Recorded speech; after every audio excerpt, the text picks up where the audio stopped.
Hi guys, so today we're starting a new unit and we're looking at Ireland during World War II. So today we're just introducing the topic. It's not a particularly long topic, we'll probably cover it in about 5 or 6 lessons, but it's looking at how the events of World War II as a world war, that they had a profound effect on life within Ireland, even though Ireland adopted a policy of neutrality. So looking at how that conflict affected everyday life within Ireland, the steps Ireland took to ensure its neutrality, and how that really can have quite a long-lasting effect on the politics of Ireland to this day. The policy of neutrality that came about at the start of World War II is still very much a strong policy within Ireland. It actually came up during the last presidential election when one of the candidates spoke about ending Irish neutrality, and that didn't seem to go down as a particularly uh, positive or particularly popular message. But neutrality is kind of one of the more important one of the aspects of Irish identity, and it's very much formed during this time. So, just to start off, just to have a think. Now, most of you will be aware of the word neutrality, of the term. So I want you to think about it a little bit in your booklet, and so the new booklet called Ireland During World War II, which is available on Themes under the Files and Class Materials section. And in the booklet, it does give a brief outline of what neutrality is. So what I want you to do is read the definition. You'll see it down at the bottom of the first page. There's also a blue box beside it that has more kind of dictionary definition. Excuse me. I want you to read what it says there, what neutrality is, and then have a bit of a think, okay? And I want you to actually spend a few minutes thinking about this. Can you name any positives of neutrality? But are there also negatives of taking on a stance of neutrality? Okay, try and be objective here. Try to look at it from both points of view and come up with a real proper insight into what neutrality actually means. Okay, so pause here for a few minutes and go and complete that task.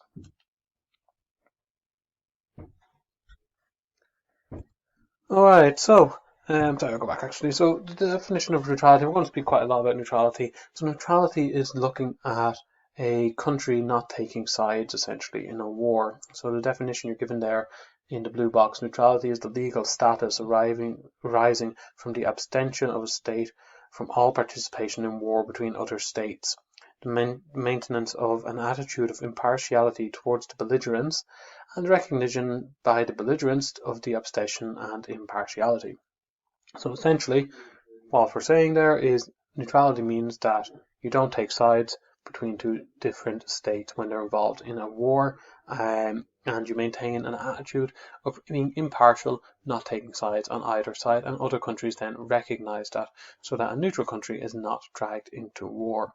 There are definite positives that many people would see in that, you're not being involved in war, you're not being maybe dragged into a conflict that's not necessarily directly affecting you, you're not making these kind of treaties to back people up in war.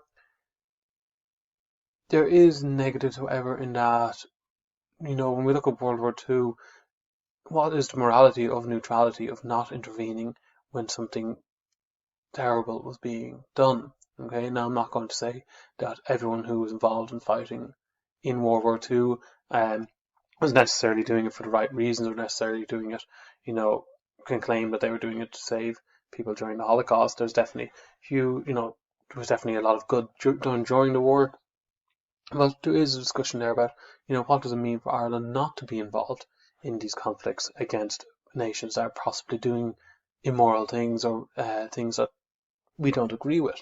Is it okay to just sit back and do nothing? Okay, so neutrality is quite a complex issue, and it is something that you should kind of think about, because it does affect, our country. It is a policy that, it's an important policy of Ireland, so it is something you should think about a bit. But like I said, moving on, the objectives today are to have an understanding of what life was like in Ireland in the late 1930s. So basically here what we're looking at is, it's been quite a long time since we've looked at Ireland, okay? When you last looked at Ireland, we left off in around 1923 at the end of the Civil War. We're skipping forward, a good 15 years, and these are 15 years where the Irish state is really founded. So I want to look a bit at that just very briefly. I want to discuss the idea of neutrality. We're going to look at that a bit more, why it was adopted, and we want to understand the introduction of emergency measures in Ireland. I'm not going to go into the emergency measures today, that'll be for our next lesson, but just to understand why they were actually needed if we were going to be a neutral nation. Okay, so let's start off 1923 to 1939, a very, very brief overview of some of the political stances and things going on within Ireland during this time. Now, this is obviously very, very brief, but it's just to have give us a bit of context for what the world, for Ireland is like when we're moving into the Second World War. So a few questions to think about while I'm going through this, and you can find these answers also in the booklet, in that first section in the booklet. And what I want to know is, what successes did Cumann na nGaedheal party have in the 1920s? Which political party did Eamon de Valera lead? What did de Valera's party promise to do that Cumann na nGaedheal did not? And when did Ireland officially become a republic? Okay, so when we left off 1923, 1924, the end of the Civil War, we have Ireland being run essentially by a single party, the provisional government, which would then become Cumann na nGaedheal. So these are the pro-treaty side of the Civil War, who became the government. They are essentially run, there's not really much opposition, and this becomes a bit of an issue. So what's happening is you have still people running the anti-treaty, what would have been the anti-treaty Sinn Féin party, running in the elections and being elected, but then refusing to take their seats, or abstaining from Parliament. This is quite a big issue, because basically in a good democracy there needs to be a debate, there needs to be an opposition to the government to debate and question what the government does, and that gives the government a bit more legitimacy, because they're saying, well, if you don't like what the government's doing, you can vote out the government, or you can have the opposition parties question it. If you don't have that, it really calls into question the democracy. Are things being done fairly? And Cumann na nGaedheal want to establish Ireland as a true democracy. They want to ensure that Ireland is seen as a proper democracy and a fully established state. So in the late 1920s, they pass a new law, and basically the law says that if you are going to stand to be elected in Irish politics, you must take your seat. You have to enter the Dáil, otherwise you will forfeit your seat. This is quite a blow to the anti-treaty party, which had been abstaining, and they come to the new decision that's made by de Valera and some of his followers is that, okay, well, we don't want to not be involved at all. And they say, okay, we will take our seats. And they de Valera found a new party, and this is Fianna Fáil. So same Fianna Fáil that still exists today. Cumann na nGaedheal, on the other hand, becomes Fine Gael in modern politics. Okay, so they are both parties directly linked to these two parties. Your Fianna Fáil coming about, I think it's 1927, it's around then, and then you have Fine Gael, which Cumann na nGaedheal turns into Fine Gael. The Fianna Fáil party decide, okay, we will enter. We're still not accepting the treaty, but we will enter. The big thing that they'd been fighting against was having to take an oath of allegiance to the king. They decide that, okay, we will take this oath, but we're not going to mean it. And this is their way around it, saying it's just words. We'll just say the words and whatever, and we'll just say it, and that way we can enter the Parliament. It's a very controversial issue. People very much question whether they're sticking to their guns, if they're, really going back on what they had said earlier, but it is what they do, and they do enter into the government.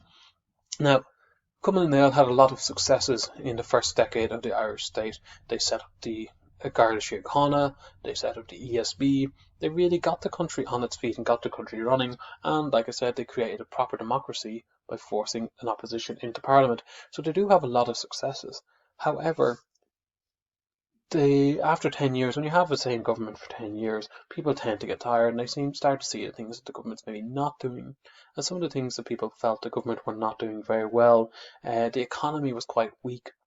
Now, this is linked to the global economic crisis of 1929, which we discussed before in terms of a wider European economy, but that does affect Ireland as well, so the economy is not doing great. There also is issues around the treaty. Now, you remember Michael Collins had said that the treaty was stepping stones to greater independence, and that they intended to dismantle it.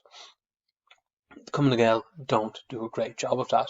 the treaty is still pretty much intact as it was signed in 1921.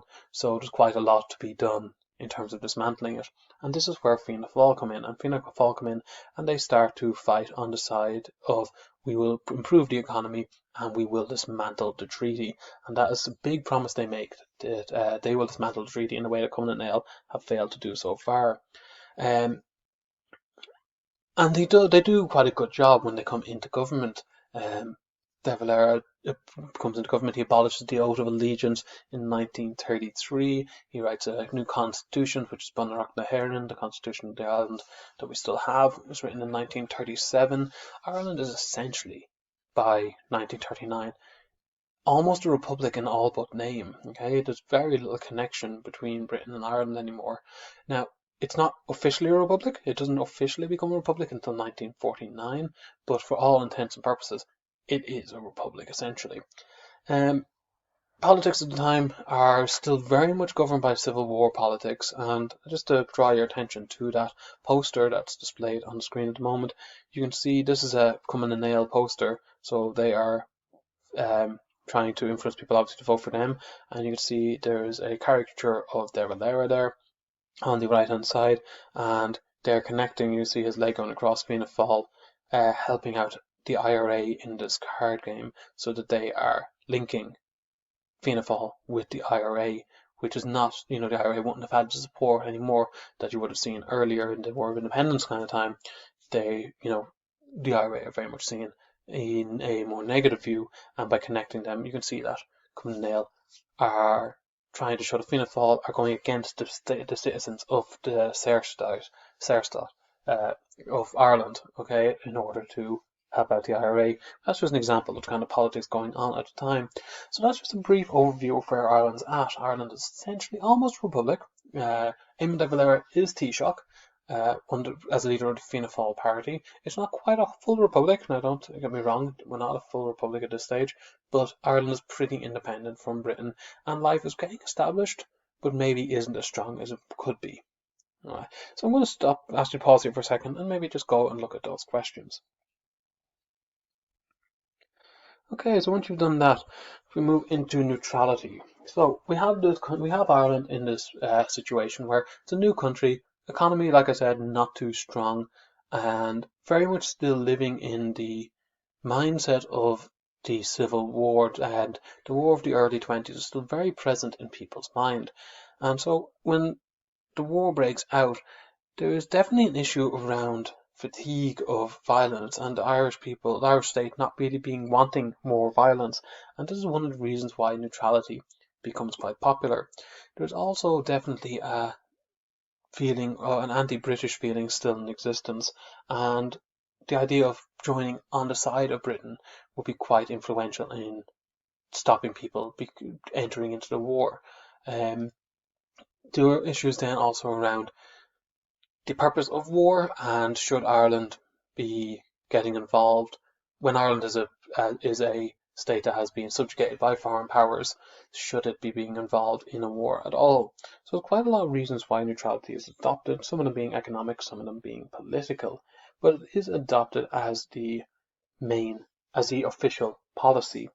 Now, there's a lot of steps taken to ensure this, and De Valera is very, very strong on Ireland being neutral, and some of the emergency measures that are passed, we're going to go into these in a lot more detail in the next lesson, but some of the emergency measures passed include a huge censorship of the press in Ireland, of the media, to make sure that the media aren't publishing anything that may call Irish neutrality into question.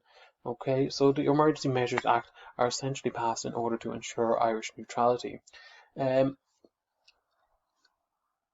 was also which we'll talk about later, a policy that if any airman come down from either side in Ireland, they will just be interned in a prisoner camp, and they will be kept until the end of the war. Now we do see that this is maybe not fully enacted, but there's definitely policies taken to show that Ireland is very much not taking either side. However, these are questioned, as I've said, and they're not 100%. And some of the ways in which Ireland maybe people might claim that Ireland is not fully neutral is Allied airplanes are allowed to fly over Donegal. Okay, so coming in and out of Northern Ireland, they are allowed to fly over there. German airmen are imprisoned if caught when coming down in Ireland. Now they're treated well after imprisonment, but they are imprisoned and held until the end of the war. A lot of the time, Allied airmen are simply allowed to escape back north. Okay, a blind eye is turned and allows them to go back across the border. Belfast is bombed a number of times during the war, and the Irish fire brigade are sent up to help out, definitely going against the policy of neutrality. And around 50,000 Irishmen do join the British Army, so there is a fairly substantial number of Irishmen joining in the British Army, even though the country is neutral. They are joining in a different way. So you can see neutrality is adopted. It's very much the official stance. There are steps taken to very much show publicly that Ireland is not being involved, but there are also there are also policies allowing certain favouritism very much towards the Allied side. So it's just not interesting to understand where our neutrality lies. It's maybe not pure neutrality that Ireland actually has. It's not maybe not 100% neutral in what you would see, say, in Switzerland, but it's definitely not being involved overly in the war either. Okay, so it's definitely a very important thing to think about. Maybe pause here and answer those questions as well. Alright, and just a final thing to finish up for today. So, I've been trying to get you to have a good understanding of what Ireland was like at this time. So we have a country, very new country, trying to build its economy, but very much struggling, still not really a big player in the world economy. If you compare it to today, where Ireland is very, very wealthy and sees a huge amount of technology companies coming here, Ireland back in the 30s is not the same. It's very much still a poorer country, still a country that's just trying to get on its feet, trying to establish its independence, its role in the world. And neutrality is kind of a part of all of that. However, the war does break out, and Ireland, it's a world war. You can't ignore it. It's not going, you can't just say pretend it's not happening. And Ireland does have to make some difference, does have to do certain things in order to make sure it's safe during this. Okay, so there's issues around safety. Ireland could be seen as a strategical point for attacking Britain.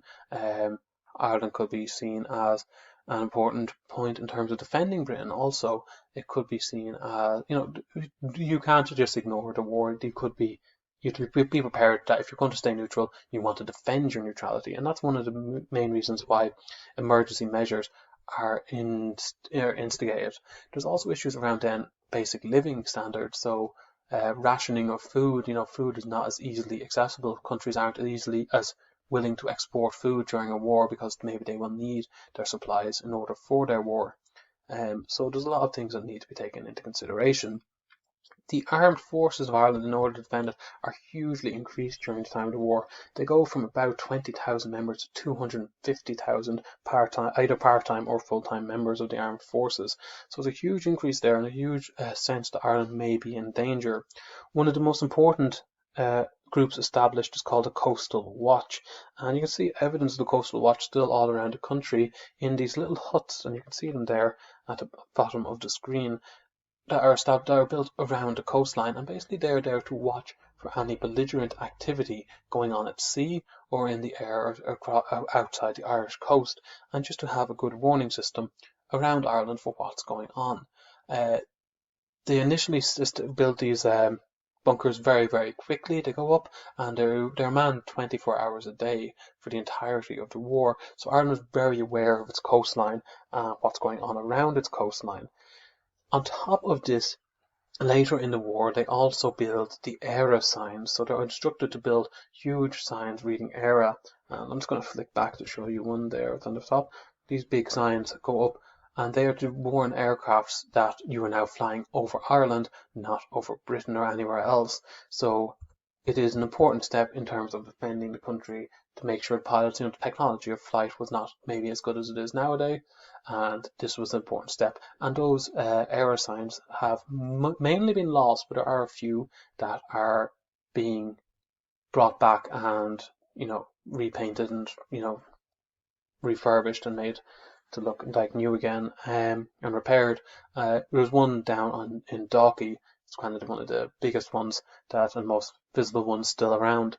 But these are the evidence to Coastal Watch, and so you can see that the war did affect Ireland. There is still physical elements of the war within around the Irish coast. So that's pretty much where we're going to leave it for today. I just wanted to establish where Ireland is at the start of the war, what Ireland's like, and where we're going to be moving into the war. In the next few lessons, we'll start looking at rationing and everyday life and things like that during the war.